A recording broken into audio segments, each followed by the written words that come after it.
자, 이제 본격적으로 여러분들이 ASMR을 조작하는 방법에 대해서 배울 건데, 왜 제가 지금 이제야 이제 ASMR 조작하는 방법을 알려드리냐면, 배열까지 개념을 배워야지만 여러분들이 이 개념을 이해할 수 있기 때문에 제가 배열까지 일단 배운 거거든요. 그러면 이 ASMR을 조작하는 문법에는 굉장히 많은 문법이 있어요. 엄청 많습니다. 근데 이제 그런 문법들을 다 외워야 되냐? 외울 필요가 있는 것들은 외워야 돼요. 어쩔 수가 없어요. 그래야지만 여러분들이 ASMR을 조작할 수 있기 때문에 제가 여러분들한테 돔이라고 말씀드렸죠. 돔. 돔이라는 거는 그 도큐먼트, 자, 도큐먼트, 그 다음에 오브젝트, 그 다음에 모델이다라고 말씀드렸습니다. 그러니까 이걸 쉽게 말하면 문서 객체 모델이라고 얘기를 했잖아요. 그죠? 문서 객체 모델이다. 문서 객체 모델이라고 얘기한 건 뭐냐면 여러분들이 특정 엘리먼트를 검색을 하게 되면 그 검색된 녀석들이 뭘로 이제 출력이 되냐면 객체로서 출력이 된다라고 보시면 돼요. 왜 이게 객체로서 출력이 되냐면 일단 여러분들이 이제 ASMR 검색하면 얘네들이 하나의 노드라고 하거든요. 노드. 제가 저번에 설명드렸을 거예요. 노드라고. 여기다가 여러분들이 상단에 ASMR 있고, 그죠? ASMR 있고, 그 다음에 여기에 뻗쳐 나간다 했잖아요. 헤드가 있고, 그 다음에 뭐 바디가 있고, 그죠? 그 다음에 이제 바디의 자식으로 또 뭐가 있어요? 뭐 div도 있을 수 있고, 뭐 헤더도 있을 수 있고, 그죠? 그러니까 이런 식으로 있기 때문에 뭐다? 이런 것들을 하나의 이제 노드 리스트라고 얘기하는 거예요. 하나의 노드들이다. 그래서 요게 노드 하나, 노드, div 노드, 헤더 노드 뭐 이런 식으로 얘기를 하는 건데 그래서 이 연결되어 있는 리스트를 노드 리스트라고 얘기하는 거예요. 그러면 여러분들이 div만 검색해서 뽑아내는 경우도 있고 또는 div와 연결되어 있는 녀석들을 전부 다 뽑아내는 경우도 있습니다. 그래서 이런 것들이 하나만 가져오면 상관없는데 연결되어 있는 것까지 다 가져오기 때문에 그래서 이제 객체 형태로 객체 형태로 엘리먼트를 검색을 해가지고 이제 가져오는 거다. 그래서 이런 걸 문서 객체 모델이다라고 얘기를 하는 거예요. 자, 그래서 이제 문서 객체 모델에는 엄청나게 많은 문법들이 있고 그 문법들을 여러분들이 다 알면 당연히 좋습니다. 자, 그러면 제가 여기다가 섹션이라 쓸 거고 div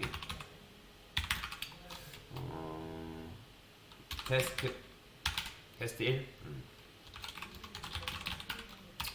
그냥 이렇게 만들어 볼게요.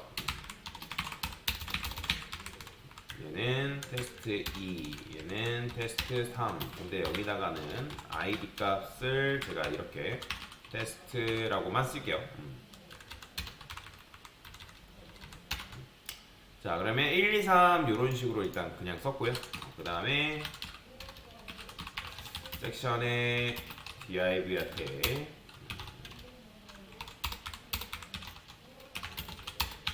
마진 0 주고 폰트 사이즈는 다 3RM으로 이제 폰트 웨이트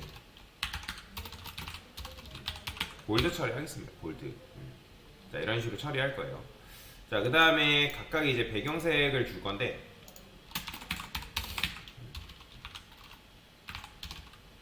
first child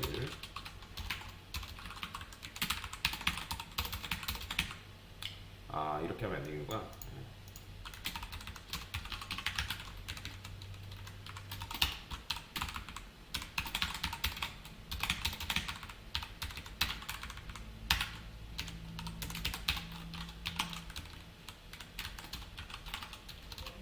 됐어요. 제가 이런 식으로 그냥 일단 테스트를 하기 위해서 일부러 그냥 이렇게 준 거거든요. 자, 그러면 여기서 이제 어떻게 쓰냐? 검색이라는 걸 해야 된다라고 말씀드렸잖아요. 검색. 그래서 돔 요소에 접근하는 여러 가지 방식을 좀 알려드릴 겁니다. 콘솔 로그에서 돔 요소에 접근하는 여러 가지 방법. 자, 첫 번째는 여러분들이 많이 했던 쿼리 셀렉터라는 게 있습니다. 그러면 내가 만약에 테스트 1이라는 걸 검색을 하고 싶다. 그러면 여기서 이제 이렇게 쓸 수 있죠. 도큐먼트, 그 다음에 쿼리 셀렉터라고 이렇게 검색하시고요.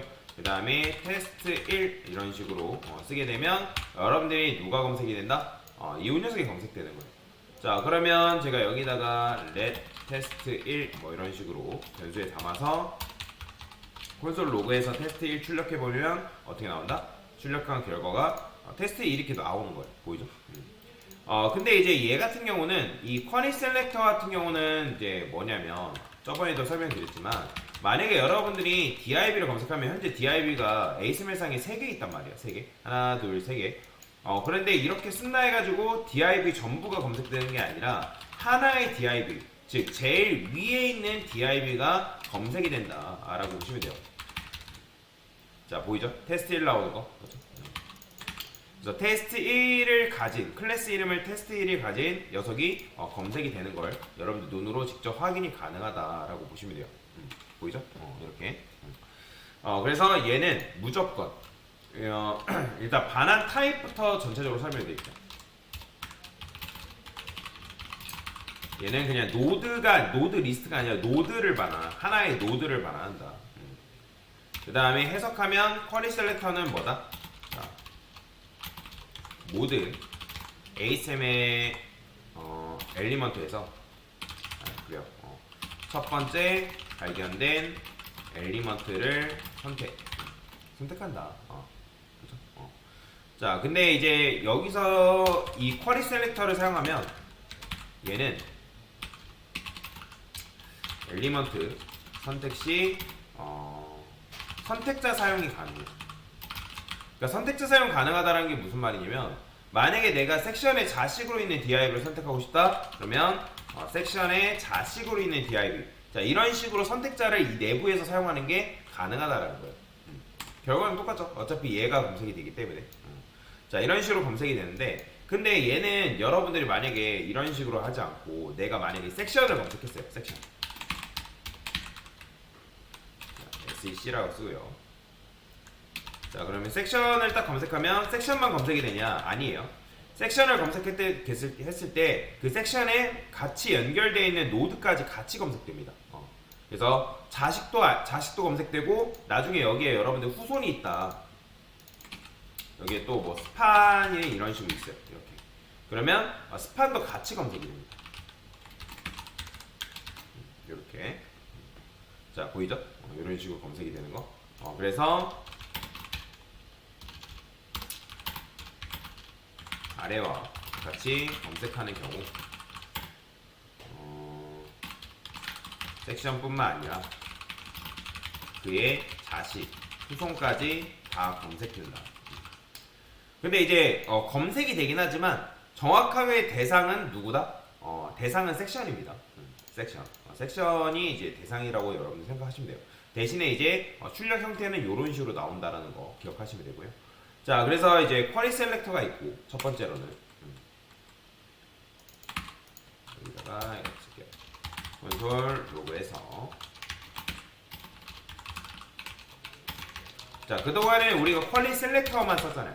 근데 쿼리 셀렉터 올이라는 게 있어요. 올. 자, 올이라는 거는 뭐냐면 얘는 이제 하나만 검색되는 게 아니라 전부 다 검색하는 건데 제가 여기다가 얘는 이제 여러분들이 쓸 일이 많이 있진 않습니다. 일단 제가 여기다가 얘도 이 안에서 내부적으로 선택자 사용 가능합니다. 자, DIB라고 검색했어요. 자, 그러면 DIB를 검색했다 해가지고 DIB 하나만 나오냐? 아니에요. DIV들이 나옵니다. 그래서 const divs라 쓸게요. divs. 콘솔 로그에서 divs 출력해보면 어떻게 나온다? 제가 복수라 지은 거는 div가 여러 개 나오기 때문에 그래요. 자, 얘는 지금 반환 타입이라는 게 오브젝트 노드 리스트 해가지고 유사 배열 객체를 이런 식으로 반환을 하거든요. 그래서 오브젝트 그러니까 오브젝트가 뭐예요? 객체잖아요. 그 다음에 노드 리스트, 그 다음에 대괄호는 뭐예요? 배열이라 말씀드렸죠. 그죠? 대괄호는 배열이라고 제가 말씀을 드렸잖아요. 그죠? 그렇기 때문에 얘는 노드 리스트를 우리한테 반환해서 준다. 반환 타입은 노드 리스트다라고 여러분들이 생각을 하시면 돼요. 자, 그 다음에 쿼리 셀렉터 올은 뭐예요? 그러면 아까도 말씀드렸지만 ASML 상에 있는 모든 DIV를 검색한다. 자, 그러면 내가 만약에 0번째 DIV를 접근하고 싶어요. 그러니까 얘한테 접근하고 싶다. 그러면 어떻게 하면 되냐면 여기다가 divs에 0번째로 접근할 수 있다 라고 보시면 돼요. 자, 그러면 0번째니까 테스트 1을 감싸고 있는 얘죠. 그죠? 그러니까 이거 배열이잖아요. 그럼 배열의 인덱스로 접근하는 게 가능하다 했죠. 그죠? 그럼 1번째, 2번째, 1번째, 2번째 이런 식으로 여러분들이 접근하는 게 가능하다. 보이죠? 테스트 2, 테스트 3. 그 다음에 내가 만약에 이 테스트 3라는 요 녀석을 검색을 해서 얘의 색상을 뭐 글자의 색상을 바꾸고 싶다. 그러면 어떻게 쓰면 되냐면 얘는 여러분들이 검색을 해가지고 여기다가 스타일을 부여하는 게 절대로 안 됩니다. 안 돼요. 이렇게 하면 강사님 일괄 처리되는 거 아닌가요? 아니에요. 자바스크립트는 일괄 처리가 안 되기 때문에 여러분들이 해당 녀석, 즉 내가 2번째면 2번째, 1번째면 1번째, 0번째면 0번째 정확하게 찝어줘야 돼요. 그럼 여기다가 스타일을 입힐 건데, 제가 백그라운드 컬러를 바꿔봅시다. 글자일까요? 글자? 컬러를 뭘로 할까요? 이런 식으로. 그러면 이렇게 했기 때문에 색상이 이렇게 바뀌는 거죠. 보이죠? 이렇게. 그래서 해당 인덱스로 접근해서 그 인덱스에 접근해줘야지만 여러분들이 값을 바꿀 수가 있다. 자, 그러면 저는 여러분들이 강사님 그러면 저는 모든 DIV를 검색해서 그 DIV들한테 모두 공통된 디자인을 부여하고 싶어요. 그러면 어떻게 하나요? 자, 그런 경우에는 여러분들이 반복문 써야 돼요. 반복문. 뭔 말이 이해되죠? 반복문을 써가지고 사용을 해야 되는데, 근데 이제 안타까운 거는 우리가 배열에서 반복문 쓸 때 뭐 노드리스트, 그러니까 배열에서 사용할 수 있는 반복문이 있다고 말씀드렸죠. 근데 노드 리스트를 반환하는 이런 녀석들은 포이치문이 안 됩니다. 이제 포이치를 지원하기 때문에 포이치를 이용해서 쓰면 되고 그 외에 다른 게 있어요. 그 녀석은 포이치문을 지원하지 않아요. 그래서 일반적인 배열 메서드를 사용해도 되고 아니면 배열 메서드를 사용 가능하고 그리고 어떤 특정 반환 타입이 있는데 쿼리 셀렉터나 ASML 컬렉션이라는 걸 반환하는 녀석들이 있는데 그런 녀석들은 기본적으로 포이치라든지 기본 배열 메서드를 지원하지 않는 경우가 있어요. 자, 여튼 그러면 내가 만약에 순회를 하고 싶다. 그러면 자, divs한테 포이치라고 이렇게 쓰고요. 자, 그 다음에 여기는 제가 펑션 생략 가능하다 했죠. 저는 이렇게 쓸 거예요. 자, 그 다음에 여기는 그냥 div라고 이렇게 써줄 거고요. 자, 궁금하면 콘솔 로그 해가지고 div들이 출력되는지 보면 되는 거예요. 자, 보이죠? 출력되는 거. 그죠?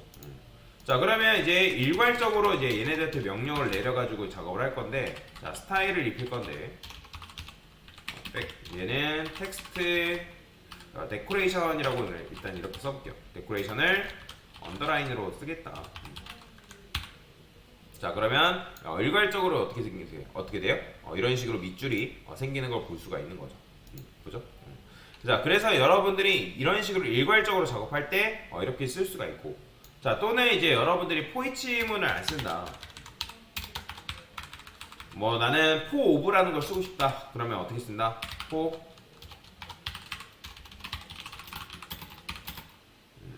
divs 이렇게도 쓸 수가 있습니다. 아니면 요것도 말고 나는 이제 일반적인 포문을 쓸래. 그러면 어떻게 하면 돼요? divs length.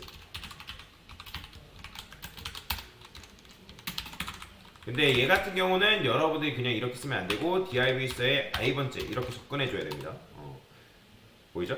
각각 이제 0번째, 1번째, 2번째에 접근해야 하기 때문에 그래서 요렇게 쓰던 여러분들이 선택에 달려있다라고 보시면 돼요. 뭔 말이 이해되시죠? 자, 이게 바로 뭐다? 쿼리 셀렉터하고 쿼리 셀렉터 5를 사용하는 방법이다라고 보시면 되겠습니다. 자, 그래서 일단은 처음에 노드 리스트를 반환하는 녀석은 딱 두 가지가 있어요. 얘 쿼리 셀렉터랑 그 다음에 쿼리 셀렉터 올. 그 다음에 하나 더 있긴 한데 그거는 나중에 이제 그거 할 때 이제 하기로 하고요. 그래서 지금은 요렇게 있다. 그래서 얘는 단수, 그 다음에 얘는 복수. 하나를 가져올 때는 쿼리 셀렉터를 쓰고 여러 개를 가져올 때는 얘를 쓰면 된다라고 생각하시면 되겠습니다. 자, 그리고 일괄적으로 스타일을 바꿀 때는 반복문을 돌려가지고 바꿀 수 있다라는 거. 그래서 노드를 반환하는 녀석들은 뭐 가능하다? 배열 메소드를 지원하기 때문에 그 배열 메소드를 이용해서 이렇게 디자인이 가능하다라고 보시면 될 것 같습니다. 됐습니다.